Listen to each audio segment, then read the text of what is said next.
the market, Redman, if you will. Muddy Waters. Yeah, You know I love that album, son. Keith Murray, Enigma. That's got some joints on it. Yeah, the Enigma album. OGC, The Storm. Came out that that's another one. Yeah, we can do a whole bunch of 25. Exhibit, Speed of Life, Exhibit, his first album. Oh, there's a whole lot of 25. Yeah, we could spend this whole year doing 25 because 96 had some bang. It was written, Nas. It was written by Nas, came out in 96, yep. So Same day as Stakes is High. Word? I didn't know that. Yeah. That's an interesting release. That's a very good date for hip hop fans. Because you get your street stuff and you get your kind of like artsy, high-minded, conscious type stuff. You know what I'm saying? Yeah. Helter Skelter, Nocturnal. And then it kind of depends on how you feel about De La at the time, because De La at that time they had made the transition from more of a irreverent style to more of a what some people would consider kind of preachy. You know what I'm saying? Yeah. So, you have that transition because like Balloon Mind State, they were still kind of like irreverent, jokey, kind of a little bit like, but Stakes is High was definitely like, look, all right, we sick of this, y'all. Look, stop. Yeah. Stop it. Like, stop it. Yeah, I had a different vibe about it. Oh, man. But also has probably my favorite Dilla beat of all time. Of course, Stakes is High. So, gotta love it. But let me know when you're ready. I'm ready to rock. I'm ready to rock and roll. Rock and roll. Gotta roll the rock.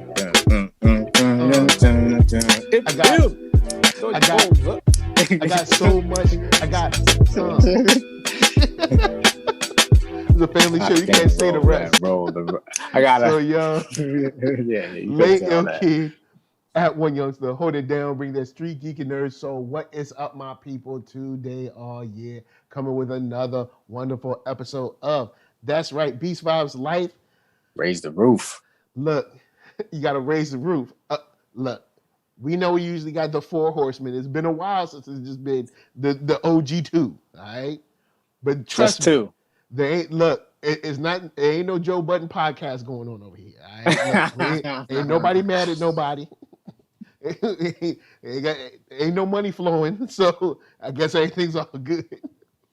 No, but right over here. And see, when money does start flowing, I'm gonna just use my Wu-Tang model, you know what I'm saying, for the ownership, and then everything will be fine. Then ain't nobody gonna have to hate, you know what I'm saying? Well, you mean model. What they should have did? You mean? Yeah, what they should have did. Remember when we broke down like Divine would get something percent, and then RZA, and then all of them would share something like 8% or something like that together, and that would make up, and then everybody would have been fine. But and anyway, right over here, you know him. He's an engineer, y'all. You know what I'm saying? On them beats, it don't matter. You want, you know what I'm saying? You want something like Subtle Busyness? He got you. You know what I'm saying? You want something like Never Been Arcka? He got you. You know what I'm saying? I don't have that. No. You can get on the website. You want some Space Bridge? He got you. I got it. Right over here, Arckatron. What's up? Hey y'all, it's me, Arckatron. That's ARCKATRON.com is where you can find me. And I'm here today, and we got stuff to talk about. And it's just 2 today. It's 2.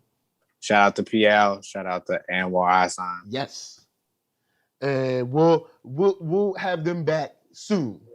So today we only got like 3 topics today. You know, keeping it short and sweet. I wanted to open it up. I think Anwar sent this to us. Talib Kweli, Questlove was on Kweli's show. The People's Movement. The People's Movement. I think that's what it's called. I ain't trying to mess it up, but anyway, you know, Kweli BKMC. You know what I'm saying? People's Party, the People's Party, something like that. Is it something like that? It's like the People's Party, I think. Yeah, it's the People's Party. Yeah. And they were talking about Soulquarians. And I wanted to throw it to you real quick. Is there anything that stood out to you from like the story that, because there were a couple of things that kind of stood out to me, and I was like, oh, this nice little, that's why if I had the ability, I would love to get an oral history of hip hop and then like cut it together, cut everybody, because there's like these little nuggets that you just, you just miss in like regular interviews instead of when you let somebody just kind of like talk. Did anything just stand out to you? No, not. I mean, the only part that really stood out was him trying to get D'Angelo's back on his side, like in his good graces again, because he looked at his shoes and just dismissed them and didn't realize that that's D'Angelo, that's the guy that you're gonna be wanting to work with very, very soon. After you hear that, so that part was to see his mindset, like how he like got to him. So he started playing a little slower, a little behind in the pocket, instead of being on top, and the band's like looking at him, but like he's seen D'Angelo, and D'Angelo's bobbing his head a different kind of way, like yeah, that's it. That was cool. That was cool. That was a good little tidbit to know. He looked at his shoes and was like, I don't want to work with him. Like, what? Because he was like, old boy had been like, yo, man, this guy's gonna be the next thing. His name's D'Angelo. You need to Bob Power, the engineer who engineered Tribe album too. So he knows. Like, dude knows a little something. You know what I'm saying? So he knows a little something. It's a little. So he's like, yo, man, check him out. He knows what he's doing. Like he's really dope. You need to listen to him. He's like, let me see them shoes. You know, that's messed up. Yeah. Man. He said he had like Dusty Tims or Chucks or something. I can't remember. Yeah, Dusty Tims. No, yeah, he had Dusty Tims. Like just beat up Tims. He was like, I ain't trying to play for nobody that got them crusty shoes on. Nah. Yeah. What up, Vulcan? Nice to see you. So little did he know. What did he know? You know what I'm saying? Then Brown Sugar comes out, and you know what I'm saying? The rest is history. Then of course the remix to Lady was a huge deal. Yeah, with AZ on it. Oh yeah. Wait, Premier did the remix, right? Maybe. But now that I think about it, I wouldn't mind having a couple more joints with AZ and D'Angelo. That was a nice mix. It was a good combo, yeah, because he had that. He's got that voice. Yeah, he has a voice and a kind of similar flow that like works with it real well. So, I also got. We also kind of got firsthand-ish kind of knowledge. Well, firsthand because he was there talking about the Source Awards when Snoop was like, let it be known then. He was talking about like how loud it was, and it was like a bomb went off, and he was like, "I grabbed my girl and ran." You know how when you at a house party, you're like, "Oh, N's about to act up." Like, let me go in and bounce because they about to act up, and I ain't come here for that. I came in to chill. Like, look, but because I remember watching it on TV, but of course. They kind of set the levels for microphones to kind of, adjust for that. So being there was probably, who knows how loud it got. Because, of course, they're in New York. You got a whole bunch of West Coast. And then, of course, this whole West Coast kind of thing has been bubbling for a little second, especially now that we know the hip-hop uncovered side. So, it had been bubbling for a second, and then, Snoop came out and was like, let it be known then. So I thought that was cool, and there was one more thing. Oh, the part about Dilla, or not Dilla. Questlove calling the way D'Angelo sings D-Bonics, and and then Dilla being like, "Hey, you're an Aquarian? You're an Aquarian? You're an Aquarian? Huh? Interesting." So like him being the one to kind of like pick up on it was cool. I did throw this in. I did want to ask you this and ask the chat this. When it comes to Questlove and how he talks about the style of Dilla's drums, does it ever feel like a baby diss to you? Because like whenever I hear it, like it's like he's praising it, but then he's like, it's like a drunk baby playing drums or something. It always feels to me kind of like a little bit of a diss, but then kind of like he's giving them props too. I don't know, or maybe I'm tripping. I just feel like for his musical brain, it's odd, it's weird, and he likes it. So he always will come from that music theory perspective of like what's on beat, what's off beat. So when he says it, he says like from a drummer's perspective, like it's off beat, but that's a lot of times it's not about being on beat. It's about being it with the music itself and feeding off of that. So it's more to learn like you're the leader, you're the band leader, but you should also follow all of it too and be in the pocket so you're not ahead of everybody. You're kind of like laying back a little bit. So it's basically was that kind of style, just learning different kinds of drumming patterns, like it's not just one style, it's, multitude of different kinds of rhythms you can come up with. So Dilla was just doing different stuff that nobody else at that time in 94, 95, 96, not many people that were at least popular, that stuff was getting out there, was doing it like he was doing it. So he was just a different kind of cat, that everybody was wanted to work with from just hearing his stuff. Word. And Vulcan said D'Angelo got me wanting a Her and D'Angelo album after seeing the D'Angelo verses. That's, you know what? I haven't seen that. I need to check that out. I need to peep that. I didn't see the D'Angelo. Well, it wasn't really a verses. I thought it was just a performance or a concert, but still, I was like, who? They're D'Angelo versus who? Like, yeah, I think it was just a performance, but yeah, I do. I can see him and like Raphael Sadiq. It should be a versus. Yeah, that could work. Since they worked with each other and they got joints with each other. They'd be like Ghost and Ray, Yeah, Vulcan. I'll say this: I don't have anything against her. I don't have anything against her at all. I just, I don't know. She might be out of her depth, but you never know. You never know. It might be one of those things where like the you know what I'm saying, the kind of like raising that game will make some magic. You know what I'm saying? Because on one hand, I feel like she might be out of her depth, but I'm not against it. I wouldn't be against like, like a little 8-song EP or something. I mean, getting D'Angelo to release anything. Yeah. I just realized he was on this this Dre song, Dr. Dre song, like like 2004 or something. I was like, wait, what? It was on Snoop's album. I was like, wait, what? What? Yeah, it was so strange. I was going through Snoop's like non-Doggy Style catalog, everything but that, and I was finding like some interesting production and interesting things. And I was like, wait, D'Angelo did a song with Snoop Dogg in 2003 or 4. D'Angelo was like disappeared, but then he was less working with nobody. It's like, I guess I could do a little something right here real quick. Yeah, it was a dope song too. It was this, and this was Dre, like Big Bang Dre.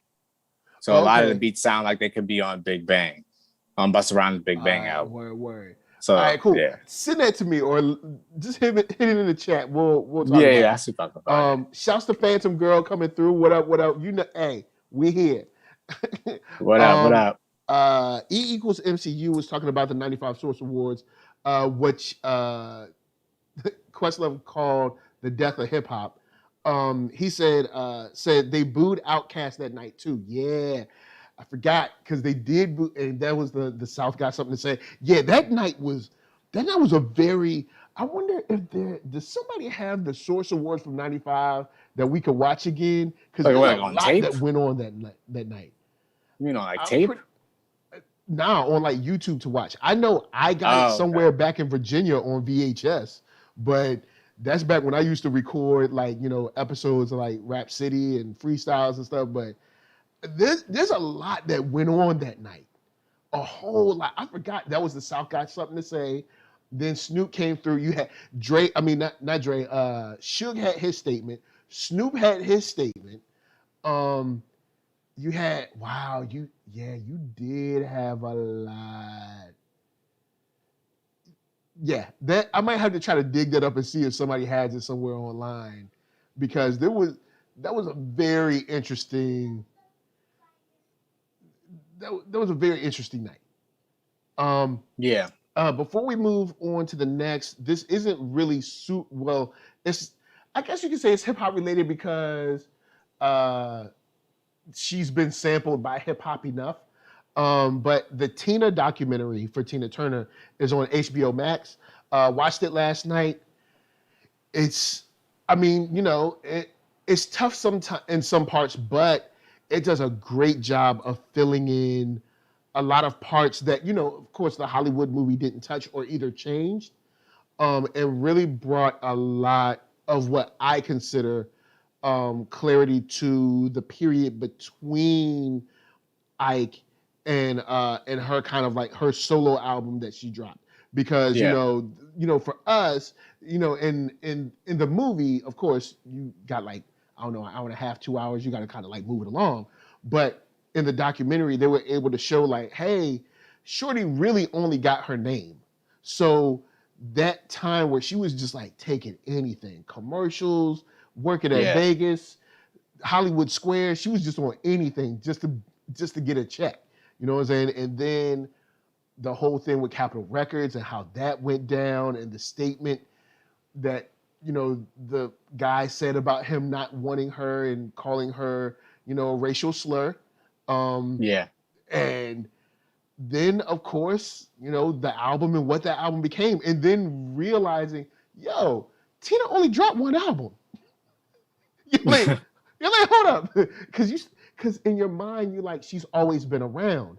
But when they do the timeline, you're like, oh yeah, she went from the album to the book to the movie. Like, she didn't really drop like a sophomore. But then when you look at it, it's similar to what Lady Lisa talks about with Sade. Like, she's still rocking off that one album. You got Lovers Rock, and there's good joints on Lovers Rock. Don't sleep. Yeah, there's jams on there. But honestly, Sade's still rocking off like that. That one joint that everybody. So, it's a good one to watch. It's not technically hip hop related, but you know what I'm saying? You do see her perform, you know what I'm saying? The rain falling against her window pane and everything, So you get to see that. And that song's been sampled by like 3 people that I can think of, I think. What, against the window pane, that DJ High Tech, RZA, and Timbaland have sampled that, I think. Wait, which song are you talking about? The Tina Turner joint, the one where she's talking about the rain against her window pane. I can't stand the rain. Wait, she got a version of that, not the Ann Pebbles version? Oh, see, I always thought it was her version that they sampled. Nah, that's Ann Pebbles. Oh, excuse me. She worked. Yeah, Ann Pebbles version. Because I was watching some with Timbaland. He was just talking about the Ann Pebbles version.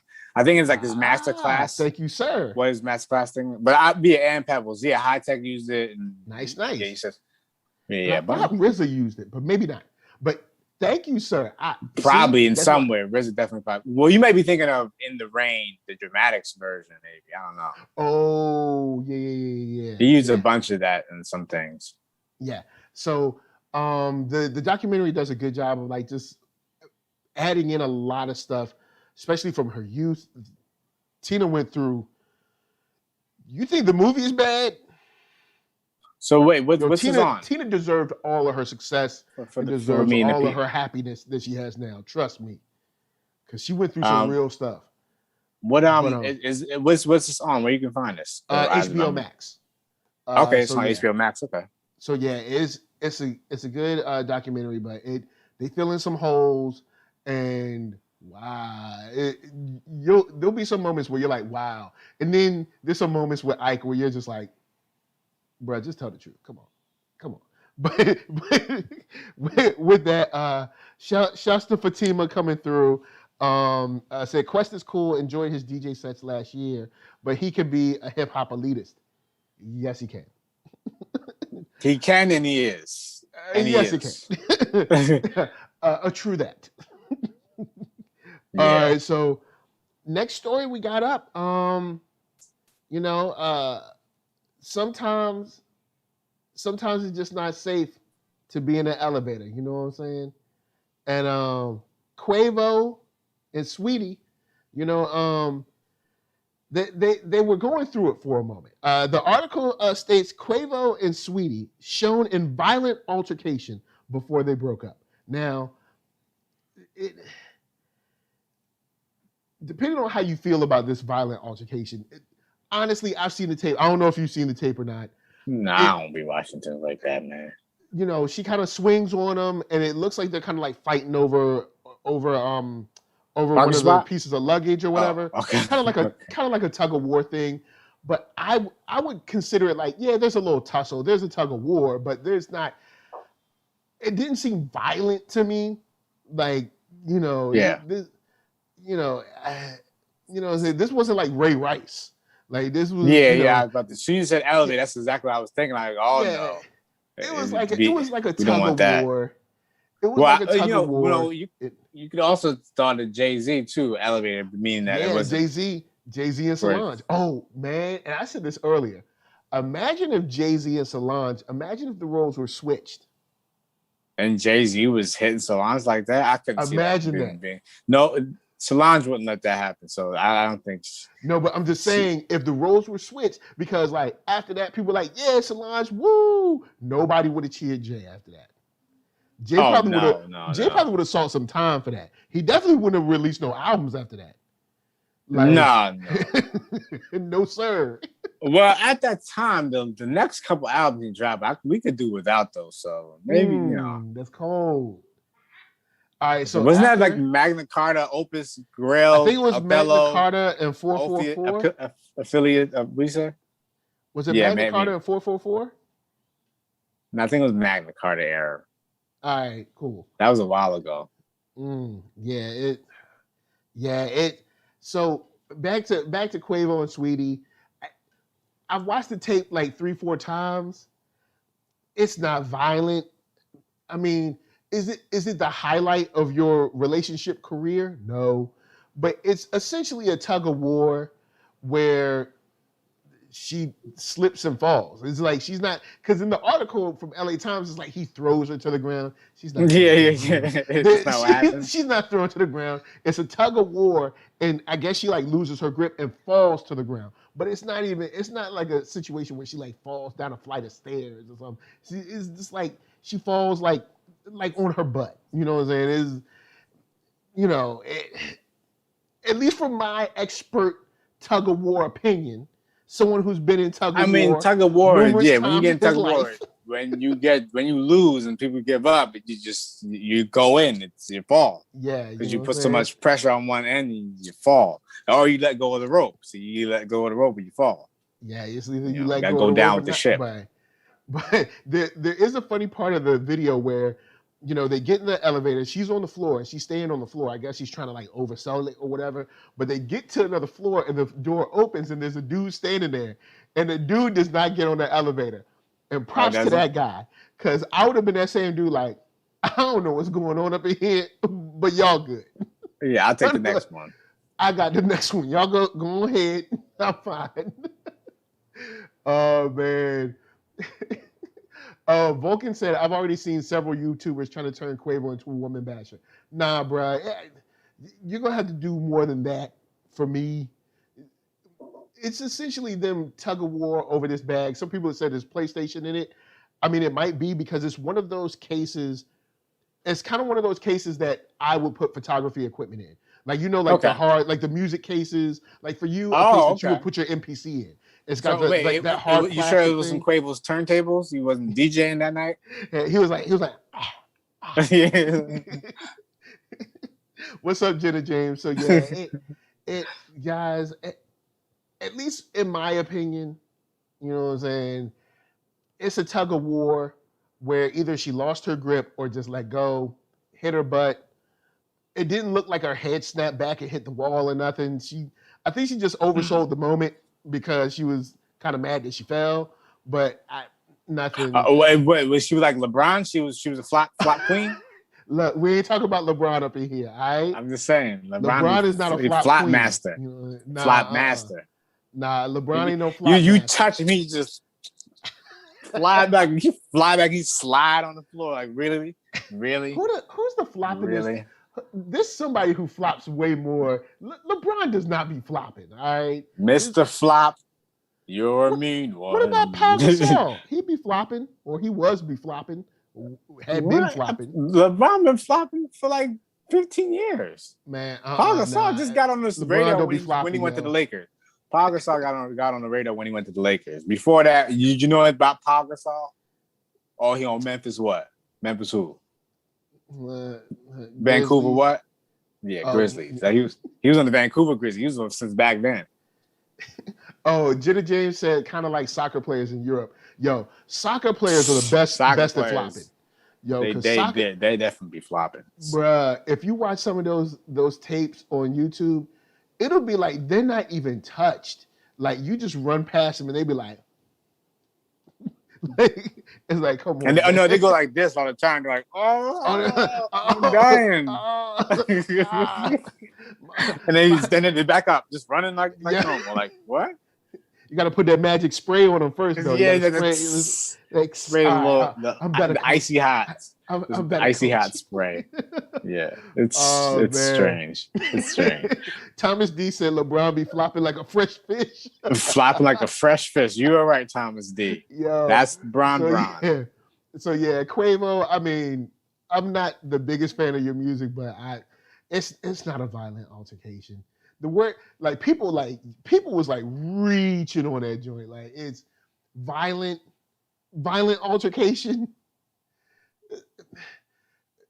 Maybe like a tug of war that, I don't know, lasted too long, or a tug of war that should have been beneath them as adults, but not not a violent altercation. Oh man. They be trying to reach for it. They just reach for them headlines. They reaching it. Yeah. Jenna James says, yeah, there was boosting. Now it's still bad on both of them, but for people to act like it was worse than it was goes to show you how the court of opinion in the internet world works. Yeah, the internet will be having you think, man, look, you be thinking this dude like murdered people up in the club or something after that. But we got one last story to get into. See, told you it was going to be nice and smooth and short. Let's talk about someone who I think has had the absolute best rollout of a single in the last, say, 3 years. And that's Mr. X of the Lil Nas variety. Lil Nas X. Lil Nas X dropped a song called Montero, along with a music video. He dropped some shoes. I mean, the man he did drop shoes. Yeah, he dropped shoes. Man dropped shoes. The man went crazy. All right, that's right. Old Town Road then went straight down the Harlem Tunnel.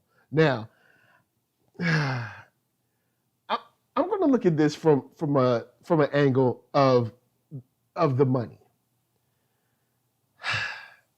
People out here thinking that Lil Nas X, oh man, he disrupting the kids, which there's a fair argument for that. People out here saying, oh man, he's fighting for LGBT rights and visibility. There's an argument for that.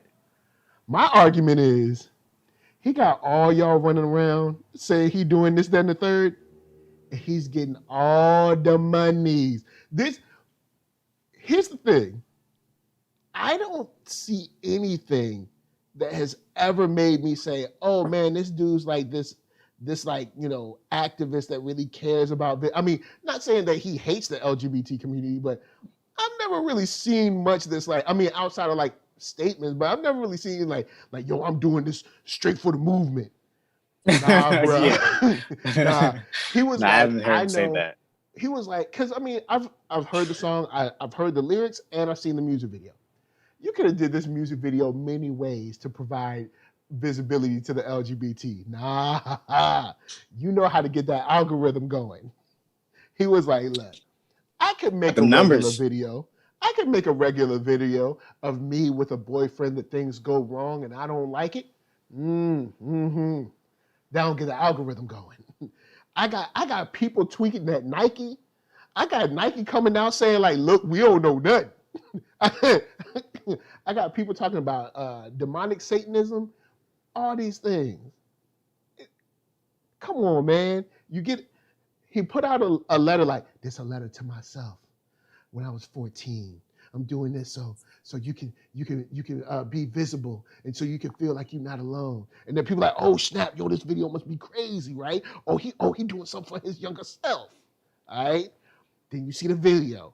People, the evangelist gonna go crazy. Joel Osteen and all them, they gonna wild out, all right? And they are definitely gonna write articles, and those articles are gonna say what? Lil Nas X Montero, over and over and over again. Then you're going to get CNN and MSNBC, all them, Lil Nas X, Montero, over and over and over again. Dude, do you know how many clicks he probably got? I'm about to look at that video. I'm gonna see how many views it's got on it. How many views? That thing probably got something like 80 million views or something, man. Like, then once it goes up, homie says, by the way, I got some shoes for you. Special made shoes with mischief. And guess what? They got a drop of blood in them joints. Only 666. And they drop of blood? What do you mean drop of blood?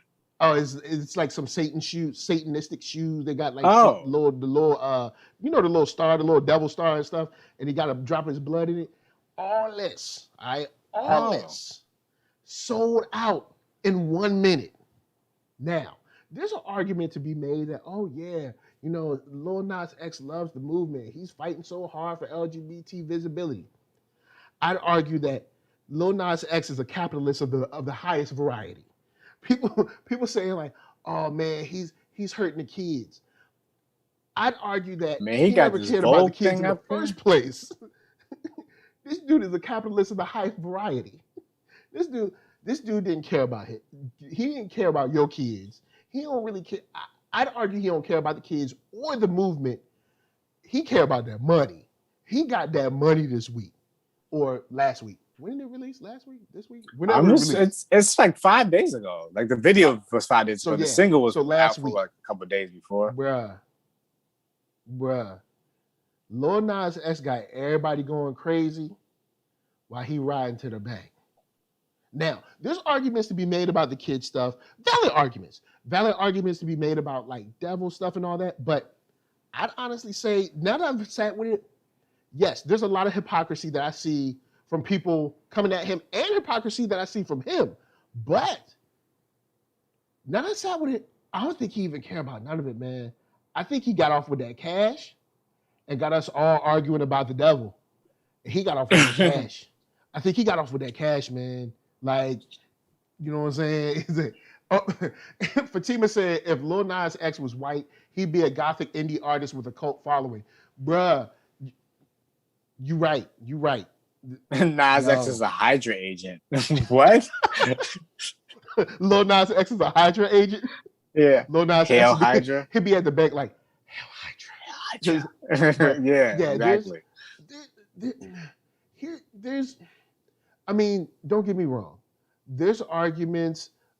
ZSB Lou said Illuminati paid that man. I mean, maybe. I don't know. I don't know where the Illuminati is at. Now, what Illuminati are you talking about? Are you talking about Illuminati, or like the Marvel Comics Illuminati? Or Illuminati. Yo, look. So, I think, I honestly, now that I sat back, I was like, now there is an argument to be made about, kind of like we've talked before, where is the responsibility for artists, parents, children? Where does that where do we find that balance as a society? There's an argument to be made and a discussion to be had. And honestly, there is a discussion to be had, but I don't think Lil Nas X is interested in that discussion at all. I think he knew, I'm about to come off with a grip this weekend. Yeah. And dude trended for like 3-4 days straight. Like he got a Vogue thing. He got a Vogue. He got a Vogue cover or something. No, like a video. Like, you know when they do like 24 hours. Whatever. It's like a 5-minute video from him from the gym to the recording studio. Wow. 24 hours with Lil Nas X. So Vogue doing stories on him and stuff. Yeah, like this. Not saying that there isn't serious discussion to be had, because I do think that we do have to continue to have a discussion about kind of like the balance between artists. Because, you know, we talked about this with with a whole lot of coke rap and stuff like that. And on one hand, it's like, hey, I'm an adult. I make adult music. But you know that you put this music into society. And society is just a fair game. You don't just release music to like, oh, only 25 and up can hear this. You know that. Yeah. You know, we were all kids. We were hearing things. We were hearing things in the 90s that in the 80s that we shouldn't, been hearing. Like I told you, the first time I heard Snoop Dogg's Doggy Style, I knew the intro wasn't even done. And I was like, I ain't supposed to be listening to this. But I still listened to it. And that doesn't mean that like, because I mean the argument could be like, well, your mom wasn't a good parent. Well, no, she didn't know. She was at work. I was being, if you want to be honest, I was being a disobedient child. But so because I've seen the argument come back from Lil Nas X being like, y'all supposed to be raising your kids, and it's like, well, come on now, like, let's be for real.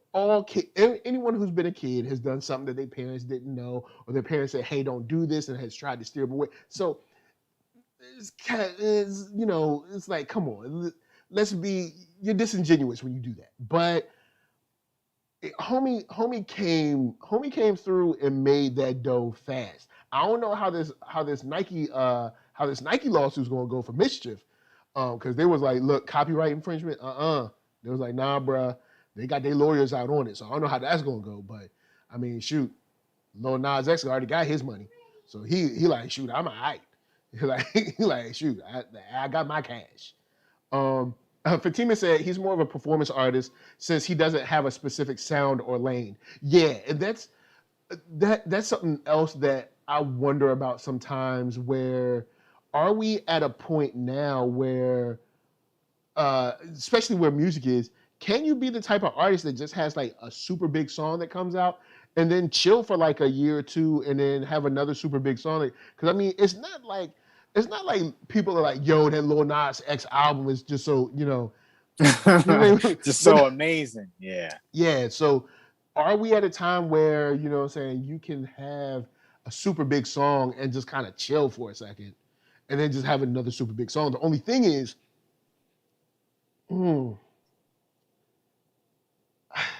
is that sustainable? Because it's kind of like even Marilyn Manson reached like a height where it's like, I guess I can't get no crazier. You know what I'm saying? Yeah. So I don't know. That's interesting. Boron's son, I know you told me how to pronounce it. I hope I ain't screwed up. Says, I grew up listening to Red Fox among other questionable records in heavy rotation. I had to read that. Tells me records. Like them records. I like that. Records. Man, like, I mean, I remember sneaking and watching Eddie Murphy Raw, and I was repeating them jokes at school, knew good and well I wasn't supposed, like, I know good and well. You know what I'm saying? So this whole idea of like, I don't make my music for kids, you just a bad parent, it's just like, no, kids get into stuff, and parents, you can't watch your kid 24/7. And then also you kind of shouldn't, because your kids need time to be able to make decisions on their own. You know what I'm saying? But that's a whole nother thing. But then you also have the Joel Osteen types that's just like, you full of it. Stop acting like you care about people in general. You know what I mean? Yeah, because we remember anyone below a certain tax bracket. We remember that hurricane and everything came, and he was like, whoop, doors closed. Bye. Yo, when Joe finally opened the church up to those people, the look on his face, he looked like, he was like, I don't want these people in here. Yeah. Yeah, he was trying to keep 6 feet. He was COVID before COVID. He was trying to keep the 6 feet. He was like, I don't want these people. He was like, look, can you guys not touch anything in here? You can stay here, but like, I don't know. We're gonna keep this on a day to day basis. I don't know about tomorrow. Like everybody was gonna steal something. Like, what did he think was gonna happen? Like he was like, look, because people was like, yo, people need help. It's a hurricane. Yo, Joel Osteen got a big old church. Yo, why he ain't doing nothing? He was like, yo, that church closed. I don't know about y'all. The church is closed. Then people put on the public pressure. Then he was like, all right, I guess y'all can come in. And when you saw that man's face on that video, his face said, I don't want none of y'all hooligans up in here. Like all those Joel Osteen types, stop acting like y'all care about anybody below a certain tax bracket. Like, stop it. So there are some interesting conversations. I mean, I've always kind of gone back and forth with the whole artist, parent, child, society kind of relationship. Where does it fall? You know what I'm saying? because so much of media directs culture. Think about like fighting games and whether it's video like games, movies, magazines, TV shows, music. So where do our responsibility as artists fall? Where does the governmental and society relationship fall, and parents, and where's that? Because I don't expect every single song to be kind of like a kid and play, family friendly rap song. You know what I'm saying? But I also understand like your whole album can't be like Murder, Death, Kill either. You know what I'm saying? Your whole album can't be Cooking Coke. Even though I'm a fan of Freddie Gibbs' work. So you're saying if Simon Phoenix ever came out with an album, it would be like Freddie Gibbs, is what you're saying. Yo, if Simon Phoenix was to drop an album, it would definitely be like Freddie Gibbs times like, I don't know, Pusha T times, I don't know, somebody that's super duper shoot 'em up, like somebody else. But all together in one album. Okay, like Cool G Rap, you're saying? Like, yeah, maybe like a Cool G Rap or something like that. Yeah. Okay. And E says, promote independence to make choices. If you did a good job as a parent, your kids are bound to make the right choices, or at least be respectful enough not to bring their nonsense home. Hopefully. True that, yeah. Hopefully. We hope. Barkley said it best, I'm not a role model. The only thing is that he was. You know what I'm saying? It's like sometimes you step into something where it's like you don't really have any control of it. It's like you might be like, yo, I'm not a role model, but somebody's looking up to you being like, yo, man, I want to be just like them. And so it's this weird thing where... I mean, they may be looking up for that reason to be that kind of rebel. They might be looking up to and be inspired by that. That gesture of saying I'm not a role model. That might be another role model. Yeah, so it's this weird thing where we have to... I think it's an important conversation to continue to have.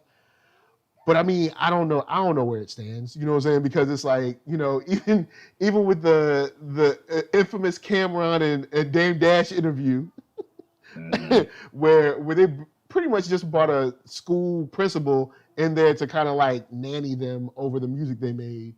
You know what I'm saying? They were like, well, I make my music for adults, and your kids shouldn't be listening to them. But it's like, at the same time, when you put this music into the world, you know good and well that like, it's not locked at age. It's not age gated. Like if somebody like that's like 12 years old tries to listen to a Cameron song, you couldn't it won't play. Yeah, it won't play. Like it might be an idea for the future, a digital idea for the future. It can be done. That could be interesting. The only problem is like the earphones. When you put the earphones in your head, the earphones like, oh snap, oh this person's 10 years old. Nah, the problem with that is nothing but kids bop. You know what I'm saying? We needed some kind of chip implanted or something. I'm not having that, so not good. Because that's what they want. That's where you want you to go. They want you to just put some chip inside of you, and now we can read your temperature. We ain't getting no chips, read, read your eyesight. You can read whatever's going on in your heart rate, and everything. But then be like, oh snap, Matrix. You can't listen to nothing. And like you put the headphones on and you're a little kid, you try to be like, oh snap, I want to listen to like 2 Live Crew, and they be like, nope, you too young. And matter of fact, it sounds like your mama or daddy voice. Yeah, it's like you're too young. Turn on that Kids Bop, and it puts you right back on that Disney music. Okay, put you back on that happy rap. You know what I'm saying? So with that said. We have exhausted and exercised the demons. And big shout out to the chat. The demons are exhausted. I mean, shoot. I mean, your boy Lil Nas X done went down and killed Satan. All right, Mr. X done went killed Satan. He did a little more than that. He did more than kill Satan. But he did more than kill Satan. But and then he dispatched but the end result rendered. The Satan. He rendered services and then I bet you Satan didn't wake up that morning thinking like, yo, this is gonna happen to me. Oh, I thought you meant okay, yeah, that part too. Yeah. Like, who installed this pole over here? Like, right. It's coming straight from Earth. Like, yeah, that's a new one. That's new. All my years, I've never seen that before. Man, oh, guys. So I mean, yo, Lil Nas X killed Satan. All right, you know what I'm saying? We exercise the demons. We good. All right, you ain't got to worry about nothing else no more. You fine. All right, you can go to sleep. Ain't nothing under the bed no more. All right, so right over here, you know him, you love him. Arckatron, say peace. Peace, y'all. It is me. That's Arckatron. That is ARCKATRON.com. You can find music. You can find some composing. You can find us right here. You can find beats, vibes, life on there too. I got the link right to the page. So bling, bling, bling. So yeah, holla at my Arckatron.com and you can find my music and stuff. Got some new stuff coming out soon with Anwar, Highsign and NERDSoul when I get that picture. Yeah. Which I'm planning on. What? Excuse me. I need. You gotta turn this way. Yeah, because you gotta give them a wing. All right. So with that said, NERD SOUL, Facebook, Instagram, Twitter, all them places. Hit the thumbs up if you like what you're seeing. Hit the thumbs down if you don't. If you don't, guess what? We're gonna send Satan's corpse to your house. All right? Okay. So just the corpse. Okay. Just the corpse. You know what I'm saying? It's gonna be laid there like. That's all you're gonna have. So okay. Yeah, you strong? Yeah. Show them your muscles. Go, arr. See, there you go. So with that said, we out. We're gonna leave y'all with PL and some Arckatron and Anwar. Who? Anwar Highsign? Yeah. And who else? Only episode. All right, cool. So, all right. So with that said, from us to you, a woo for you and peace. Peace, y'all. Peace. We out. Hit him with that PL right here. Take him to the bridge. I'm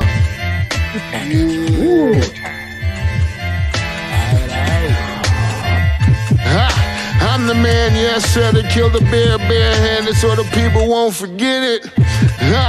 Getting money for I was legal to drink. I care what a broke nigga think. Just like the pack of Lewiz. Look, everything I do so cold. I can do this, both eyes closed. Too short, I stay on my toes. About that guap boy, anything goes. Help the bear if we outside.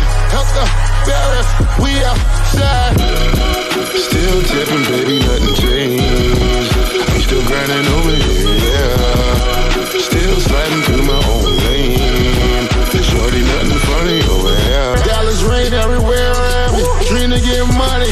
Made it through the storm, living sunny. Dreams came true, now we eating. I got more dreams to chase, gotta reach them. Trying to put a team together like the Hunger Games.